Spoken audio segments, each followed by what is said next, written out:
Here's my 2004 Mercedes E320CDI. It's done 250,000 miles. I bought it about a year ago. If it was a house, you'd probably call it a fixer-upper. It's had a few issues, including the notorious Black Death on the injectors and a few parking sensor issues, but the current problem is the glow plugs. So the sign that there might be something wrong with the glow plugs, you turn on the ignition, the glow plug light comes on, it goes off, you start the car, maybe it's slightly slow to start, then the glow plug light comes back on again. So you're thinking maybe there's a bit of a problem there.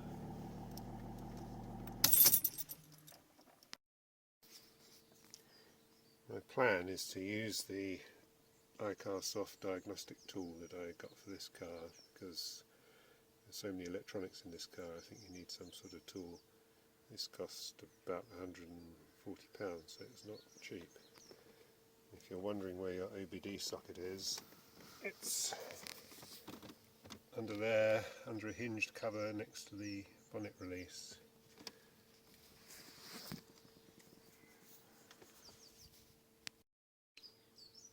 The plan is to go into the engine control module number 4, which I happen to know controls the glow plugs, and to have a look, see what the fault codes are.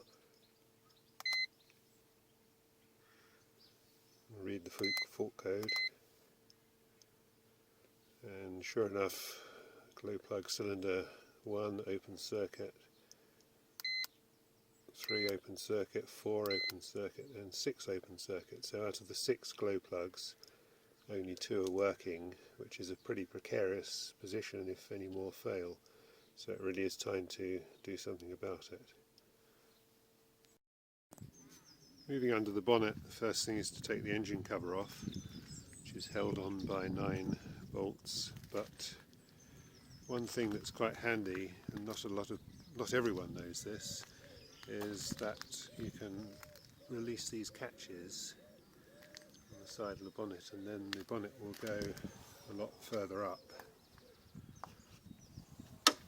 like so, which gives you much better access. So, using T30, we're going to take these 9 bolts out. Some of these bolts were missing when I bought the car.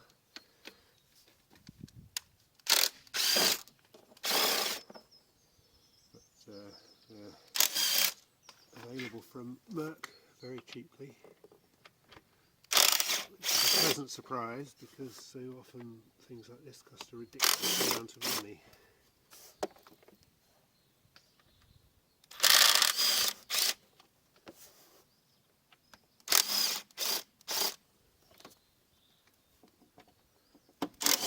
So once all the 9 bolts are out,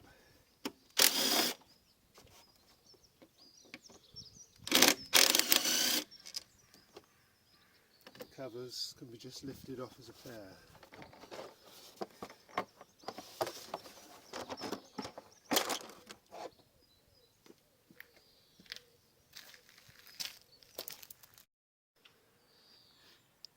We now have access to the glow plugs, or what passes for access, as they are fairly deeply recessed. So there's number 2, for instance. Number 1 is down there somewhere. Number 3 and number 4, and so on. So the next thing is I'm going to take these connectors off and check with a meter to see whether the diagnostics, whether it agrees with the diagnostics. These connectors are on fairly firmly, and they are not very easy to get off. I did use long nose pliers to get them off the other day, but it was quite difficult. So I've now bought these pliers,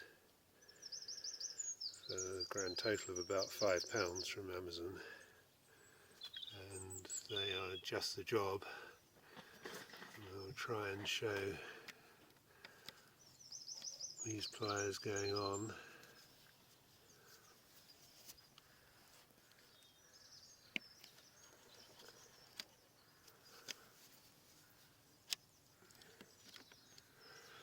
And then when you pull, it comes off with a bit of a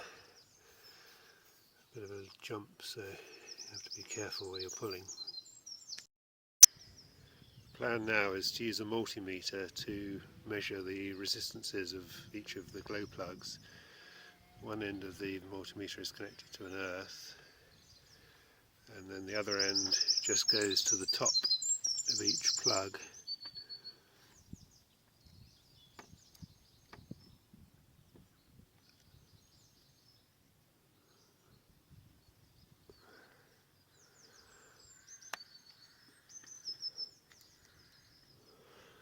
And we see that number one is open circuit. Number two has a resistance of 1.5 ohms, which is what you'd expect. Number three has a resistance of 85 kilo ohms, which is hopeless. Number four is open circuit. Number five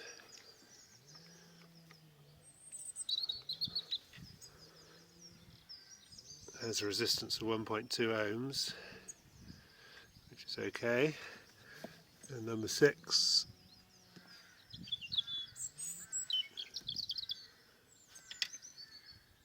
is 30 kilo ohms, which is no good. So that confirms the findings of the diagnostics.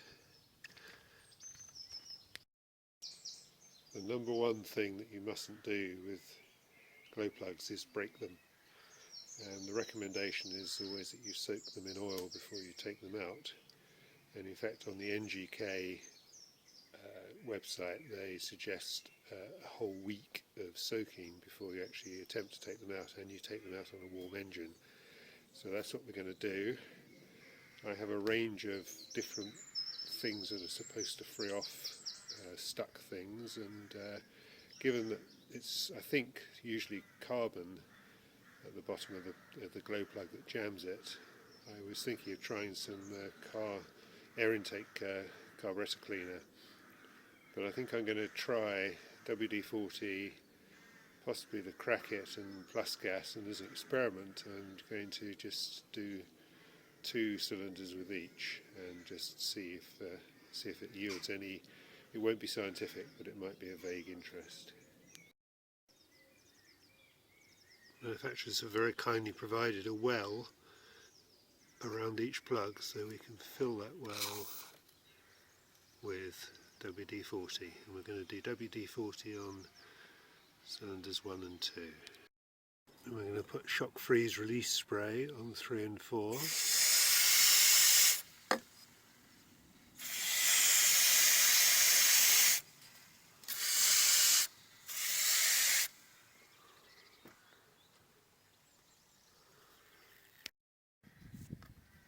We're going to put Plus Gas on 5 and 6. We'll just put this tube on the end of the container to help me put the Plus Gas in.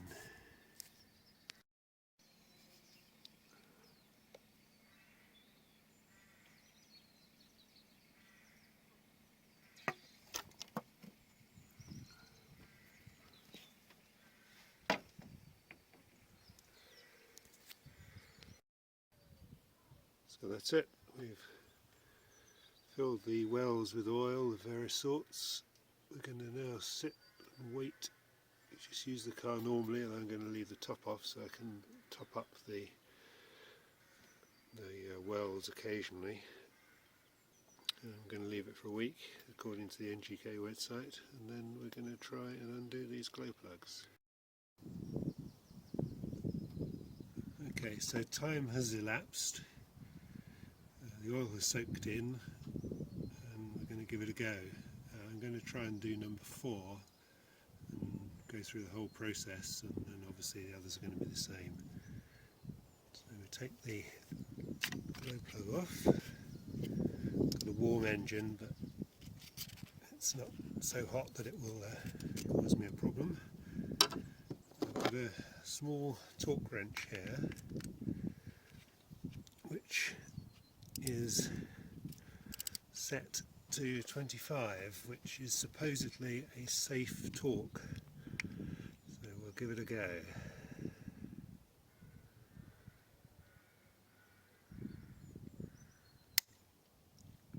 Okay, so it hasn't gone on 25.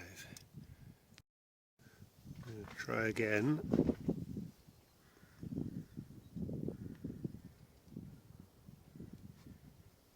And it's moved.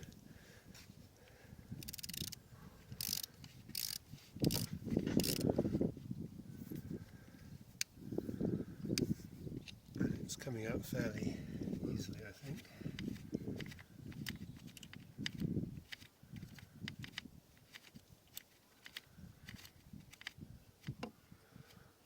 Always like to do things by hand if you can, because then you can feel if you're meeting any resistance or doing any damage.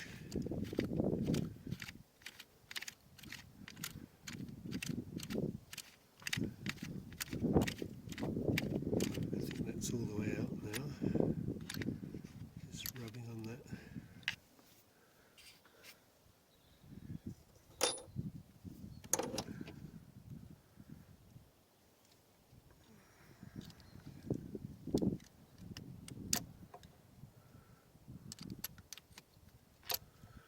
Well, that's a bit of fun, because that means that because the glow plug is higher, I can't now get the socket off, which is a nuisance.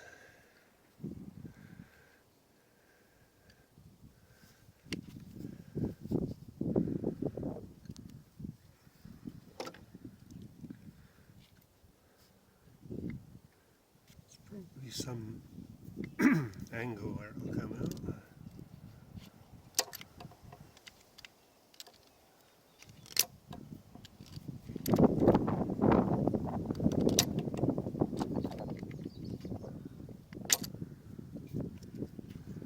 I really don't want to have to move this plastic thing. There we go. And now we can take the glow plug out and we'll see what state it's in.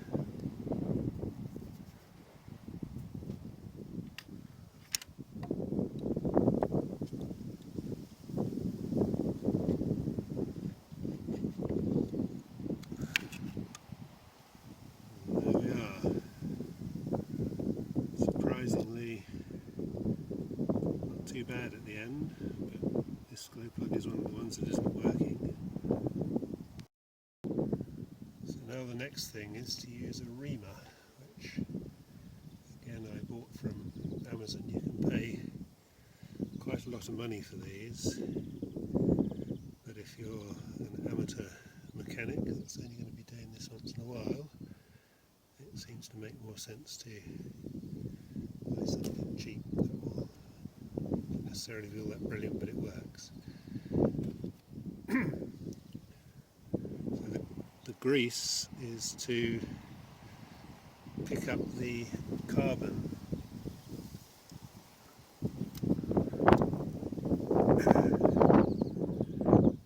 as it goes into the bottom of the hole where the injector sits.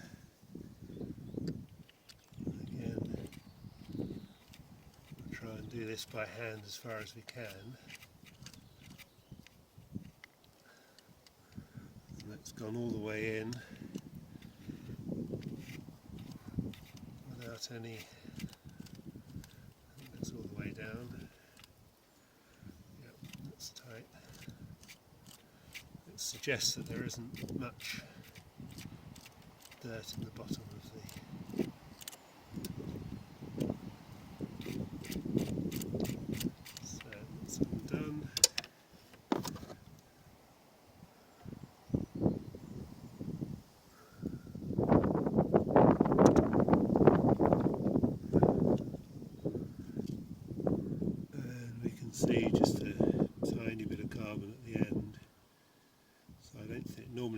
this twice, but I don't think I'm even going to do that.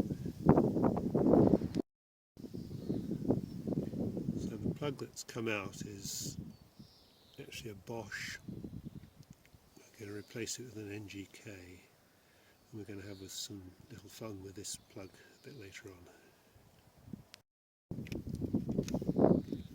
So here's the NGK plug.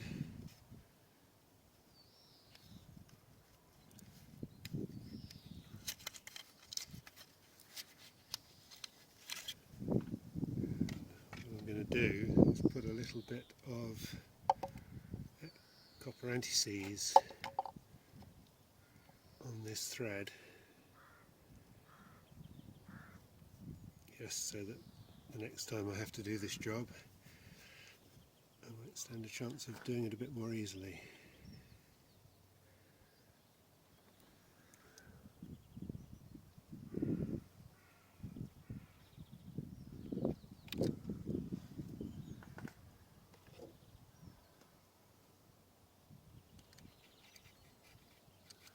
Again, being very careful not to cross thread, which is actually slightly more difficult with this one because there is that slight side force caused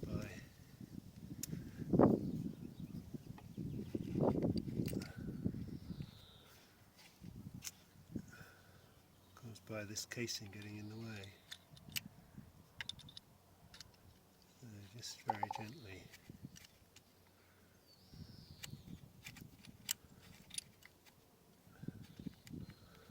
Okay, so that's started now.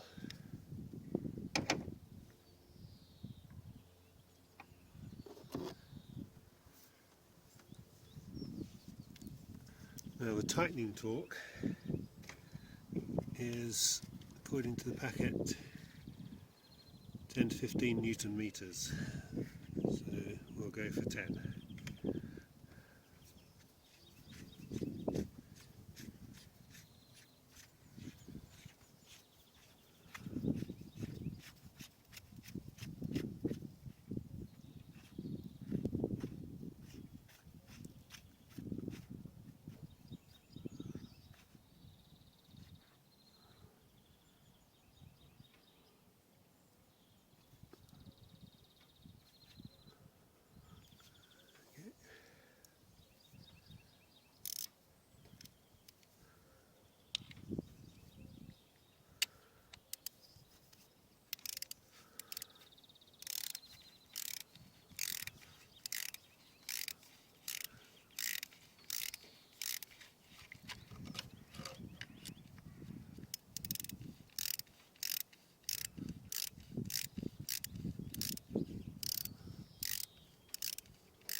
Very light pressure, it's definitely not cross-threaded.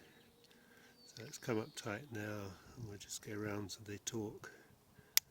There we go. And that feels like a reasonable torque.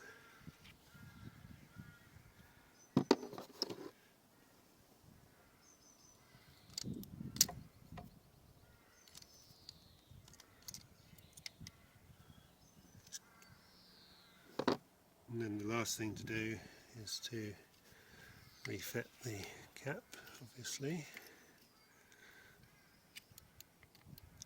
Refit the power supply and press down with a click and it's done. So that's one done, 5 to go. The plugs are mainly coming out cleaner than I expected, but this one, number 6, I can't actually get the reamer in. There it goes, just gone now. So that was blocked at the end there, and I think we may get some significant dirt out of this one.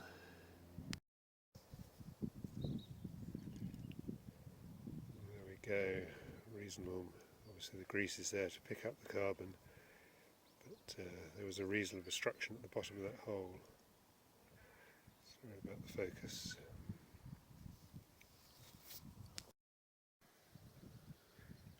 That's it done. I had to go slightly higher than 25 Newton meters on one of them, And I knew from the experiment that you'll see shortly that the glow plugs will take that. The ones that are in there are Bosch. Well, we said we were going to have some fun with one of these injectors, and we're just going to see what force it takes, what torque it takes to break it. And at the moment, the torque wrench set on 40.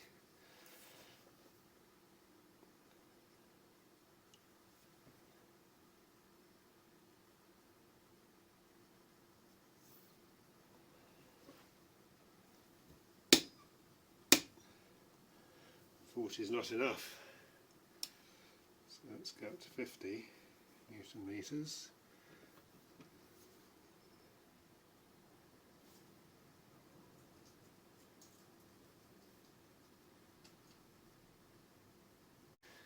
At the moment the torque wrench is set to 50 Newton meters.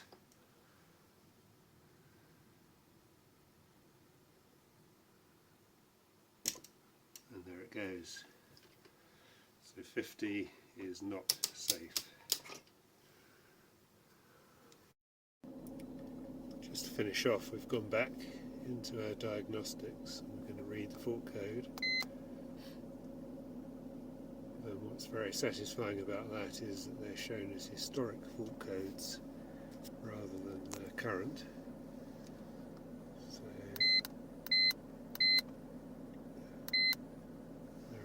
Historic fault codes.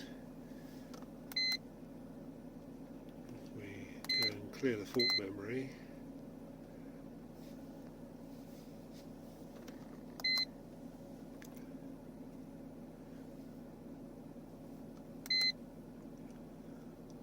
and if we read the fault codes, no fault code found.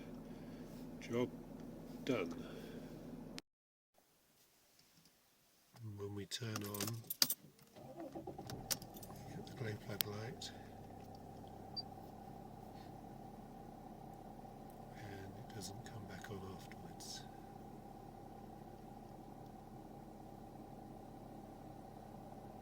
We do get a visit workshop, but that's another story to do with the suspension.